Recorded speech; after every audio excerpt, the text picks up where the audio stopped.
உடைத்து வீடு கொண்டு கொண்டிருக்கின்ற வீடுகளுக்கு வீட்டுமனை பட்டா கேட்டோம். வீட்டுமனை இல்லாதவர்கள் கூட்டு குடும்பமாக வாடகை வீட்டிலே வாழ்ந்து கொண்டிருக்கிறவர்களுக்கு அரசு சார்பில் 3 சென்ட் நிலம் ஒதுக்க கோரியும் வன உரிமை சட்டம் 2006 நடைமுறைப்படுத்தி தலைமுறையாக தேன்கனிக்கோட்டை தாலுகாவில் விவசாயிகள் சாகுபடி செய்கின்ற நிலங்களுக்கு பட்டா வழங்க கோரியும் நடைபெறுகின்ற காத்திருப்பு போராட்டத்தில் இந்த பகுதியுடைய மாவட்ட கவுன்சிலரும் இந்திய கம்யூனிஸ்ட் கட்சியின் சார்பாக முதற்கண் நன்றி கலந்த வணக்கத்தை தெரிவித்துக் கொள்கிறோம். இன்றைக்கு இந்த நாடு விடுதலையிலிருந்து 78 ஆண்டுகள் ஆகிறது. இன்றைக்கும் பல்லாயிரக்கணக்கான ஏக்கர் நிலங்களிலே சாகுபடி செய்து கொண்டு வந்திருக்கிறார்கள். அந்த நிலங்களுக்கெல்லாம் இங்கே பல்லாயிரக்கணக்கான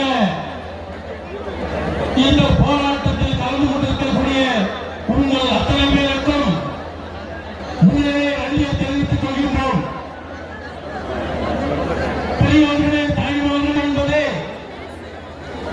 வீடு கட்டி குடியிருக்கும் வீட்டுக்கு பட்டா வேண்டும். வீடு கட்ட நில உறுப்பினர் இந்த பகுதியில் இருக்கக்கூடிய பிரச்சனைகளை எடுத்துக்கொண்டு சட்டமன்றத்திலே கோரிக்கையாக விலக்கி உரையாற்றிய பொழுது இவர்களுக்கு பட்டா வழங்க வேண்டும் என்று அரசு ஆணை பிறப்பித்துள்ளது.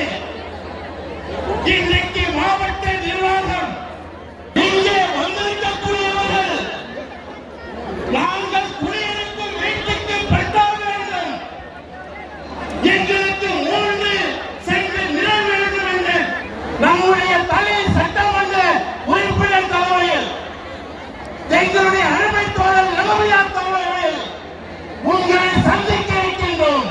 என்னுடைய கோரிக்கையை நிறைவேற்ற வேண்டும் என்று நம்முடைய கிராமத்து ஜனங்கள் நகரத்தை நோக்கி திருமாவளவன்